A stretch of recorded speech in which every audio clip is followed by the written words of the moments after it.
Gold trusted gold buyers మీరు తాకట్టు పెట్టిన బంగారాన్ని విడిపించి ఈ రోజు ఉన్న మార్కెట్ ధరకు కొనబడును.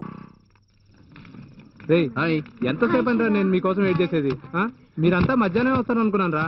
సరే, పైన ఫస్ట్ ఫ్లోర్ లో లేడీస్ మాత్రమే రూమ్స్ ఉన్నాయిరా, మీరు కొంచెం అడ్జస్ట్ చేసుకుంటారా ప్లీజ్? రూమ్ గురించి ఎవరు అడిగారా? మన మ్యాటర్ గురించి చెప్పు. ఆ ఏర్పాట్లను నేను చేశాను రా.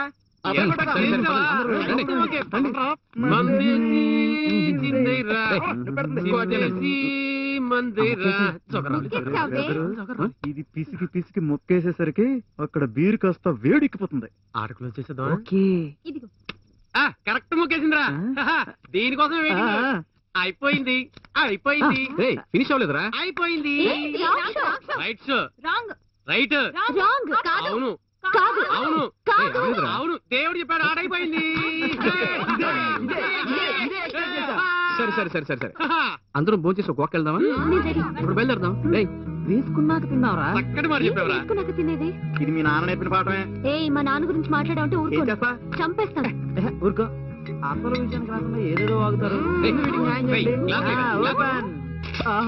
నురుగులు కక్కుతూ పొంగే గోదావరి చూడు. ఇలా నురుగుతో తాగి ఎంత కాలం అయిందిరా. ఇవాళ తాగరా? నాకు నాకు నాకు పర్వాలేదు తాగరా. తాగుతాను. వాడి కవల పిల్లలు పుట్టినాయి, తాగుతాను. వాడికి అసలుగే దిక్కులేదు. నాకు నాకు ఆరోగ్యం అక్కడ ఉంది. ఇది తాగితే చేదుగా ఉంటుందా? ఎవరన్నారు? ఊరికే చేదుగా ఉన్నట్టు ఒక ఫీలింగ్. ఇది తాగితే తల తిరగదా? పొద్దున్నే ఇది తాగితే తప్పు కాదా? తప్పే కాదు. పేపాల నాన్న ఎంత పెద్ద మనిషి, పేపాలకు పేపాలు తాగేట్లా. ఆడపిల్లలు తాగితే తప్పలేదా?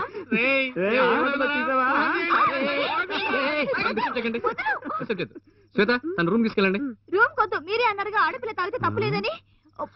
అయ్యా బాబు, ఎత్తిన వాటిని తీర్చకుండా తాగేస్తుంది. హలో, ఇంకా నిద్రపోలేదా? అలా అడిగారేంటండి? మనాళ్ళు రూమ్ లో వామిట్ చేసుకుని రూమ్ చండాలంగా తయారైపోయింది. అవును, కొత్త చోటని మీకు నిద్ర పట్టలేదా? అంతా మీ ఫ్రెండ్స్ వల్లే. వందనికి ఫుల్ గా ఎక్కించేశారు కదా. అదేం చేస్తుందో తెలుసా? తాగితే తప్పు కదా, తాగితే చేదుగా ఉంటుందా? నేను చాలా సెన్సిటివ్ అండి. చిన్న శబ్దం వచ్చినా మెలకు వచ్చేస్తుంది. అందుకే ఇలా వచ్చా.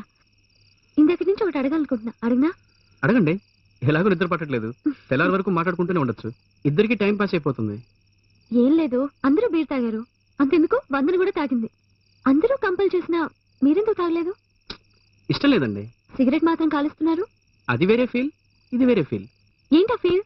మరీ అంత సిగరెట్ అయితే దాచుకోండి. చాచా, అటువంటిదేం లేదండి. ఇప్పుడు నెల్లూరు బైపాస్ రోడ్లో ఒక బిర్యానీ కొట్టు ఉంది, మీకు తెలుసా? అక్కడ ముందు మా నాన్నగారి కొట్టు ఉండేది. అప్పుడు నాకు 6 ఏళ్ళు ఉంటాయి. 1వ క్లాసు 2వ క్లాసు చదువుతున్నాను. మా నాన్న గల్లలో గంభీరంగా కూర్చుని ఉండేవాడు. ఒక చేతిలో సిగరెట్, ఇంకో చేతితో డబ్బులు వసూలు చేస్తుండేవాడు. చూడటానికి సూపర్గా ఉండేదండి. మామూలుగా ఆడపిల్లకైనా మగపిల్లడికైనా చిన్న వయసులో వాళ్ళ నాన్నగారే వాళ్ళకి సూపర్ హీరో. నాకు అప్పుడు మా నాన్న పెద్ద హీరోగా ఉండేవాడు. అందుకే పెద్దయ్యాక సిగరెట్ కాల్చాలని బ్రెయిన్లో ఫిక్స్ అయిపోయింది. అందుకే ఇంటర్ చదివేటప్పుడే దమ్ము కొట్టడం నేర్చుకున్నాను. అది మాత్రం కాదండి, నా స్కూలింగ్ పాలకొల్లో పూర్తి చేశాను. కాలేజ్ తిరుపతిలో అండి. పాలకొల్లు అలవాటు గోదావరి యాసతో అలాగే మాట్లాడేసేవాడిని. ఫ్రెండ్స్ అంతా తిరుపతిలో తెగ గోల్ చేసేవారు. అందుకే వాళ్ళందరి ముందు బందాగా ఉంటుందని సిగరెట్ తాగడం కంటిన్యూ చేశాను. దమ్ము విషయంలోనే మీ ఫాదర్ని ఫాలో అవుతారా, లేక బిర్యానీ హోటల్లో కూడానా? అదేలాగండి, ఎంసీఏ ఫినిష్ చేసిన తర్వాత. మీ కోరికేంటి? పెద్దగా ఏం లేదండి. ఇలా చెప్పడంలోనే తెలుస్తుంది ఏదో ఉందని. చెప్పండి. పెద్దగా ఏం లేదని చెప్పానుగా. చదువు పూర్తవగానే ఒక ఉద్యోగం దొరకాలి. ఒక 10,000 15,000 వస్తే చాలు. తిరుపతి నుంచి హైదరాబాద్ వరకు మా అమ్మని ఫ్లైట్లో తీసుకెళ్ళాలి. ఏం చూస్తున్నారు? మీ స్టేటస్కి ఇదో పెద్ద విషయం కాకపోవచ్చు, కానీ నా స్టేటస్కి ఇది పెద్ద విషయం అండి. మా ఇంటిని చూశారుగా, మా అమ్మ ఏదో పని చేసుకుంటూ ఉంటుంది. పైన ఫ్లైట్ సౌండ్ వినగానే వీధి వీధంతా బయటకు వచ్చేసి విమానం చూసి సంతోషపడేవాళ్ళు. మా అమ్మ కూడా బయటకు వచ్చేది. పైకి చూసి బాగా కిందకి ఎగురుతుంది కదూ అని అనుకుంటూ మళ్ళీ నవ్వుకుంటూ ఇంట్లోకి వెళ్ళిపోయేది. మరి అంత దగ్గరగా చూస్తే అంత సంతోషపడిన ఆవిడని అందులో కూర్చోబెట్టి అందులో ట్రావెల్ చేస్తుండగా ఆవిడ పొందే ఆనందాన్ని నాకు చూడాలని ఉంది. అదేనండి నా ఆశ. అందులోనే ఆనందం ఉందండి. నేను ఒకడిని. నా సారో స్టోరీస్ అని చెప్పి మీకు బోర్ కొట్టించేశాను. అటువంటిదేం లేదు. ముహూర్తం టైం అయినట్టుంది. పదండి, కిందికి వెళ్ళి రెడీ అవుతాం. పదండి.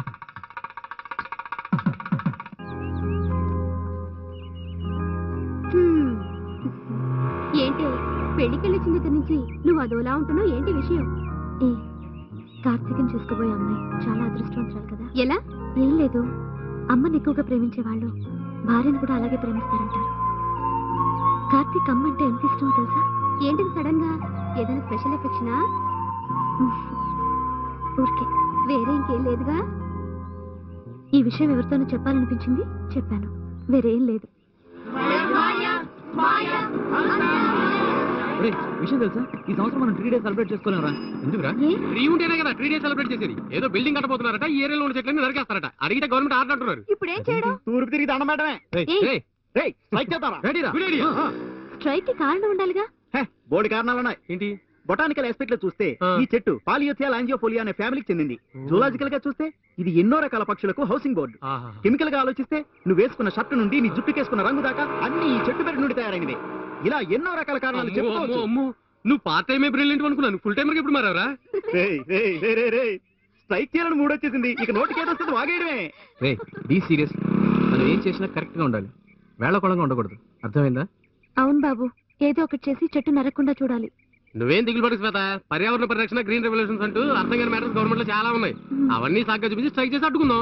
స్ట్రైక్ అరేంజ్మెంట్స్ అని నేను చూసుకుంటా. ముందు క్లాసులు కట్ చేద్దాం, తర్వాత హాస్టల్ మెస్ కట్ చేద్దాం. మరి ఫుడ్ ఉండరా అర్థం లేదు. చూడండి గర్ల్స్, రేపు మేమెవరో మెస్కి వెళ్ళాం. ఇంటి నుంచి భోజనాలు టిఫిన్లు మీరే తీసుకొచ్చేయండి. అందరం ఇక్కడే షేర్ చేసుకుని తిందాం. ఓకే? స్ట్రైక్ మొదలెట్టదాం. రండి.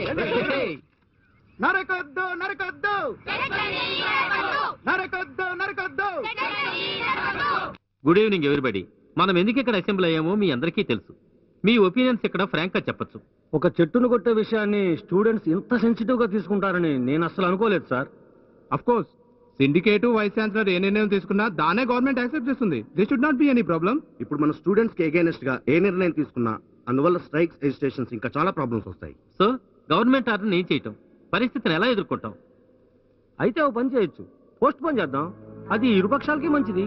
ప్రస్తుతానికి దాన్ని పోస్ట్ పోన్ చేసి హాలిడేస్ లో అమలు చేస్తే స్టూడెంట్స్ ఉండరు, గవర్నమెంట్ ఆర్డర్ ఎగ్జిక్యూట్ చేయొచ్చు. ఏమంటారు? యాజ్ ఏ వైస్ ఛాన్సలర్ గా ఈయన చెప్పిన ఐడియా నాకు బాగా నచ్చింది. బట్ సిండికేట్ మెంబర్స్ అయిన మీ అందరూ దాన్ని ఎనానమస్ గా ఓకే చేస్తేనే ఈ ఫైల్ నేను గవర్నమెంట్ కి సబ్మిట్ చేయగలుగుతాను. Very nice. ఏమంటారు? We will go ahead. What do you say? Good. Okay, thank you. Thank you. ఏయ్, నీ బాక్స్ ఎక్కడుంది?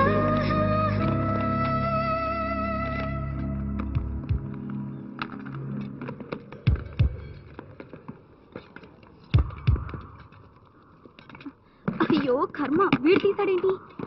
దోశ అటు ఇటు కదలక నిలిచిన కనులు, తట తట పెరిగిన హృదయపు లయలు, తొరుకును తొరగదు వలపు రుజువు. మరి ఇప్పుడెవరో అతనిక ఎవరో నాదో నీదో ఎవరిదో ఏదో తెలియని తికమక.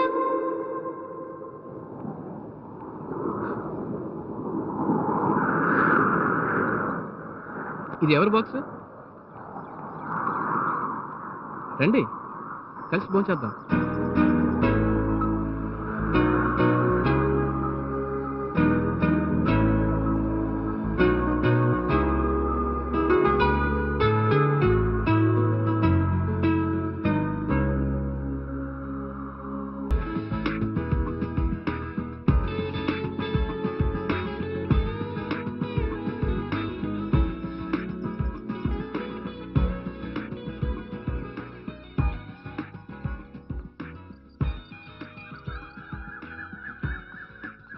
హాయ్.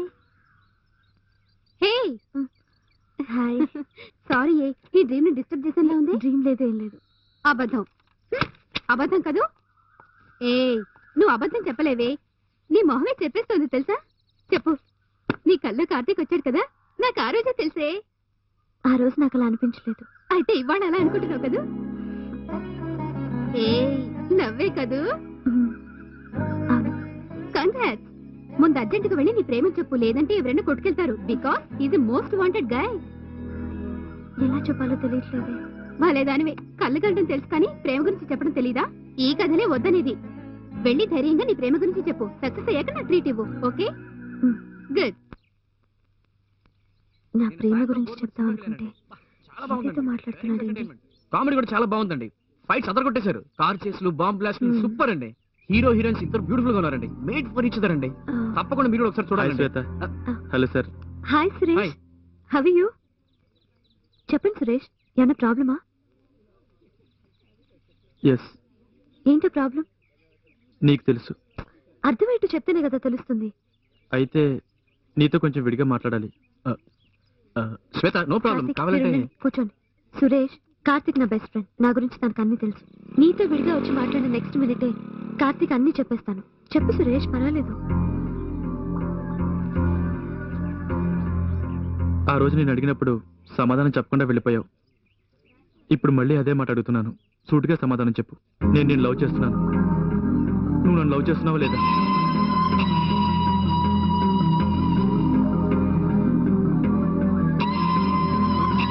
లేదు. ఏం శ్వేత, ఎందుకు లవ్ చేయవు? ఎందుకు లవ్ చేయనంటున్నావు? Cool cool cool. నేనెందుకు నిన్ను లవ్ చేయాలి? కారణాలు ఉన్నాయి. చిన్నప్పటి నుంచి కలిసిమెలిసి పెరిగాం. Thick friends. నాతో కలిసి సినిమాలకు వచ్చావు. ఇద్దరం కలిసి ఒకటిగా భోజనం చేసాం. నాతో కలిసి బైక్ లో వచ్చావు. నా ఫ్యామిలీ గురించి నీకు బాగా తెలుసు. ఇలా చాలా ఉన్నాయి శ్వేత. ఫ్రెండ్షిప్ చేస్తే వెంటనే ప్రేమించాలని రూల్ ఏం లేదు. నీతో సినిమాకి వచ్చానంటే నీతో జంటగా చూడాలని కాదు. నీ చెల్లెలు నా క్లోజ్ ఫ్రెండ్. మీ ఇంట్లో దాన్ని ఎవరు ఎక్కడికి తీసుకెళ్లరు. దాన్ని కంపెనీ ఇవ్వడానికి వచ్చాను. ఒకరోజు లంచ్ తెచ్చుకోలేదు. ఒంటరిగా హోటల్కి వెళ్ళా అంటే ఇబ్బంది. అప్పుడు నువ్వు వచ్చావు. తెలిసిన వాడు కదా అని నీతో వచ్చావు. బండి బ్రేక్ డౌన్ అయింది. అప్పుడు కాలేజ్కి ఎలా వెళ్ళాలరా అని ఆలోచిస్తుంటే నేను డ్రాప్ చేయను అంటూ నువ్వు వచ్చావు. ఒకవేళ నువ్వు రాకున్నా వేరెవరినైనా లిఫ్ట్ అడిగి వెళ్ళిపోయేదాన్ని. ఇలా చూడు సురేష్, లైఫ్ లో కోఇన్సిడెన్స్ గా జరిగే చిన్న చిన్న విషయాల్ని మనకి సానుకూలంగా తీసుకోకూడదు. ముందు ఎదుటి వాళ్ళ మనసు తెలుసుకోవాలి. అట్లీస్ట్ అర్థం చేసుకోవడానికి ప్రయత్నించాలి. నువ్వు ఆ పని చేయలేదు సురేష్. తప్పు శ్వేత. నేను ప్రయత్నించలేదని నువ్వు అనుకోవడం తప్పు. మన ఏరియా కుర్రాళ్ళు చాలా మంది ఇక్కడ చదువుతున్నారు. అందరూ మీ ఇద్దరు లవ్ చేసుకుంటారని చెప్పారు. కానీ నేను నమ్మలేదు. ఎందుకో తెలుసా? నీ గురించి నాకు తెలుసు. నువ్వు నన్నే లవ్ చేస్తావు నాకు తెలుసు. అందుకే నేను డైరెక్ట్కి వెళ్ళి ఆయన అడిగాను. అవును శ్వేత, నీకు తెలియకుండా ఆయన ఒక రోజు అడిగాను.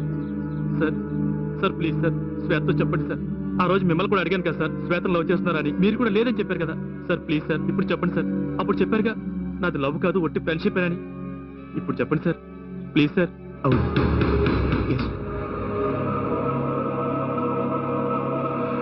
విన్నావుగా శ్వేత, విన్నావుగా. ఆయన అడిగినప్పుడు కోపగించుకున్నారు, నన్ను తిట్టారు. కానీ నేను ఊరుకోలేదు. ఆయన మళ్ళీ మళ్ళీ అడిగాను. ఖచ్చితంగా బల్ల గురించి చెప్పారు. నేను శ్వేత ఇద్దరు ఫ్రెండ్సే, లవర్స్ కాదని. నిజమే కదా సార్? ఆ తర్వాత శ్వేత నీ దగ్గరికి వచ్చి మాట్లాడాను. ఇప్పుడు అర్థమైందా శ్వేత నేను ఎంత సిన్సియర్గా ఉన్నాను? ప్లీజ్ ఇప్పుడైనా పాజిటివ్గా చెప్పు శ్వేత. సారీ సురేష్, ఇంతవరకు ఎప్పుడు అలా అనుకోలేదు. ఇక మీద అనుకోను కూడా. ఇంకెప్పుడు ఇలా మాట్లాడడానికి ప్రయత్నించదు. అలా మళ్ళీ ప్రయత్నిస్తే మన ఫ్యామిలీ ఫ్రెండ్షిప్ కూడా కట్ అయిపోతుంది. Good bye. సారీ కార్తిక్, కొంచెం డిస్టర్బ్ అయ్యాను. మిమ్మల్ని తర్వాత మీట్ అవుతాను.